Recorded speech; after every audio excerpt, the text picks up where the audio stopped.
Hello students, welcome to my channel creative classes. आज मैं लेकर आई हूँ ग्रामर का एक मोस्ट इम्पोर्टेंट टॉपिक वर्ब। आप बोलोगे कि वर्ब में क्या इम्पोर्टेंट है? बिल्कुल, वर्ब में बहुत कुछ इम्पोर्टेंट है। वर्ब क्या है? जैसे चलना, जिसे इंग्लिश में हम लोग वॉक कहते हैं। जैसे खेलना, जिसे इंग्लिश में हम लोग प्ले कहते हैं।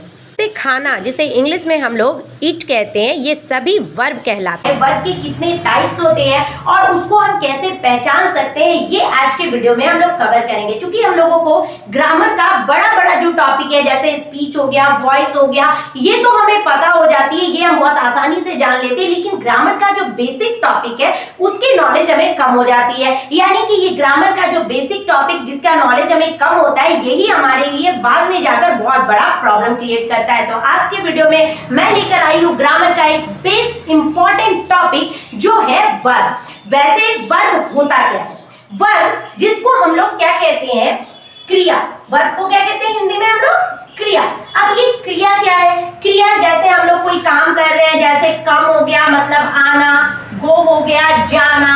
जैसे इसमें हम लोग टेको ले लिए जिसका मतलब होता है लेना, गिव ले लिए जिसका मतलब होता है देना, ईट ले लिए जिसका मतलब होता है खाना। तो ये सारी चीजें क्या है? ये वर्ब है। यानी कि हमारे द्वारा जो भी काम किया जाता है उसी को हम क्या कहते हैं?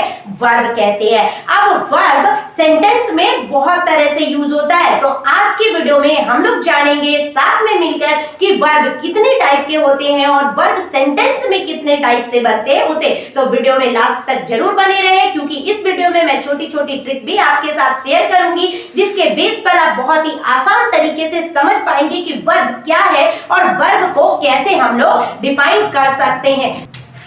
अब थोड़ा सा जान लेते हैं ट्रांजिटिव और इनट्रांजिटिव वर्ब के डेफिनेशन को, क्योंकि किसी भी चीज के डेफिनेशन में ही उसका टोटल जो है वो गुण मिलता है। अब यहाँ पर क्या है कि transitive verb is a verb that require object. मतलब आपके पास ये क्वेश्चन कैसे आएगा कि classify this sentence into transitive और इनट्रांजिटिव। की सेंटेंस को आप क्लासिफाई करो कि कौन सा ट्रांजिटिव है और कौन सा इनट्रांजिटिव है। उस वक्त पे ये डेफिनेशन आपको बहुत काम आने वाला है कि ट्रांजिटिव वर्ब क्या होता है। तो ट्रांजिटिव वर्ब वो वर्ब होता है जिसमें ऑब्जेक्ट की रिक्वायरमेंट होती है उसके एक्शन को रिसीव करने के लिए, यानी कि एक्शन को कंप्लीट करने के लिए। जैसे यदि लिखते हैं Gita hit the wall.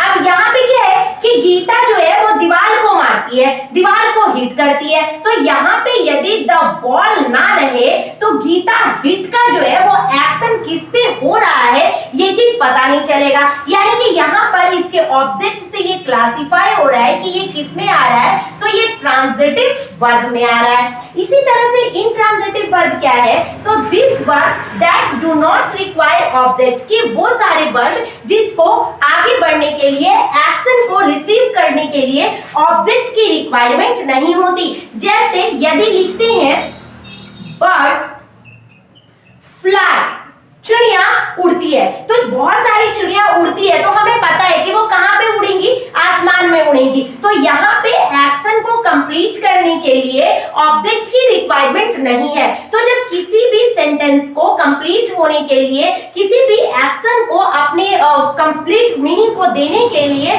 Object की रिक्वायरमेंट नहीं होती है, तो वो कहलाता है इनट्रांजिटिव वर्ब। अब यहाँ पर इनट्रांजिटिव तो क्लियर है कि उसमें ऑब्जेक्ट नहीं होगा, बट ट्रांजिटिव वर्ब में थोड़ा सा एक लॉजिक और होता है कि बहुत बार सेंटेंस में जो है वो एक ऑब्जेक्ट की जगह जो है वो दो ऑब्जेक्ट देखने को मिलता है, जिसमें एक ऑब्जेक्ट को हम लोग क्या कहते हैं?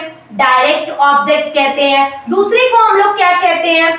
इनडायरेक्ट ऑब्जेक्ट कहते हैं। अब आप कहोगे कि मैम ये ऑब्जेक्ट आप बार बार कर रहे हो, ये ऑब्जेक्ट है क्या? ये ऑब्जेक्ट जो है वो सेंटेंस के स्ट्रक्चर में काम आने वाला लास्ट यूनिट है। यदि इससे भी ना समझ में आए तो सेंटेंस का प्रॉपर एक वीडियो मिला हुआ है मेरे चैनल में, जिसका लिंक मैं डिस्क्रिप्शन बॉक्स में दे दूंगी। तो आप उसे जाकर एक बार विजिट कर लें, ताकि आपको प्रॉपर तरीके से समझ में आ जाए कि ये ऑब्जेक्ट होता क्या है। अब ऑब्जेक्ट जो है वो डायरेक्ट और इनडायरेक्ट दो फॉर्म में होता है। तो चलिए जानते हैं कि ये डायरेक्ट ऑब्जेक्ट क्या है और इनडायरेक्ट ऑब्जेक्ट क्या है। क्योंकि जब जब एक बार आप इस डायरेक्ट ऑब्जेक्ट और इनडायरेक्ट ऑब्जेक्ट को अच्छे से समझ जाओगे तो ट्रांजिटिव वर्ब और इंट्रांजिटिव वर्ब तो चुटकियों का खेल हो जाएगा, जिसको आप तुरंत ही देखते के साथ सेंटेंस को बता दोगे कि ये ट्रांजिटिव वर्ब है या इंट्रांजिटिव वर्ब है।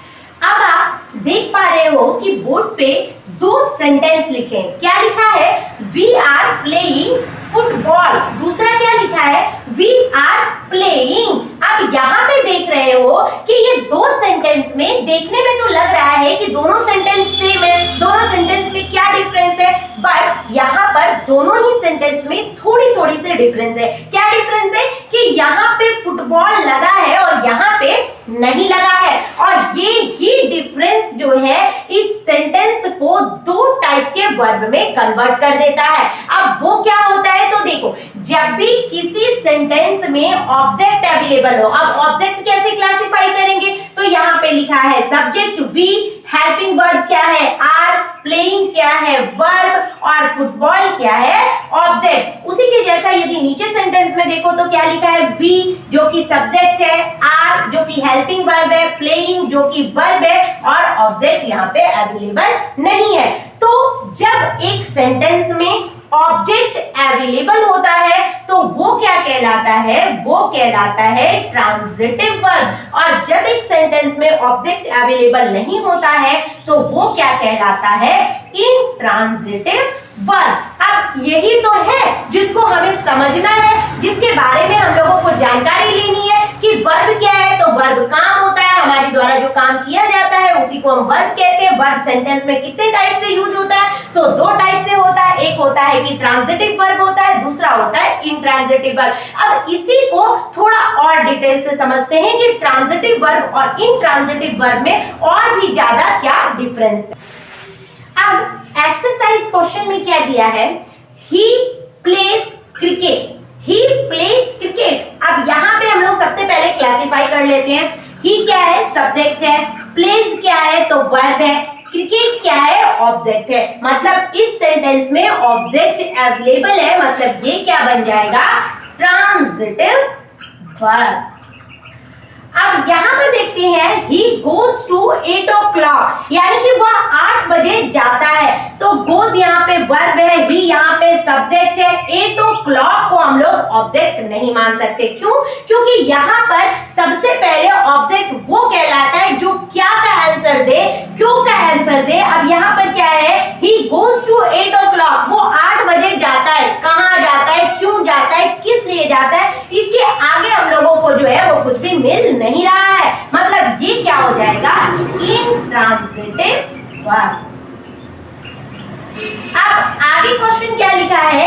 आई ईट बनाना। मैं बनाना खाती हूँ। तो आई क्या है? सब्जेक्ट है। ईट क्या है? वर्ब है। बनाना क्या है? ऑब्जेक्ट। मैं क्या खाती हूँ? मैं क्या खाती हूँ? क्या खाती हूँ? बनाना।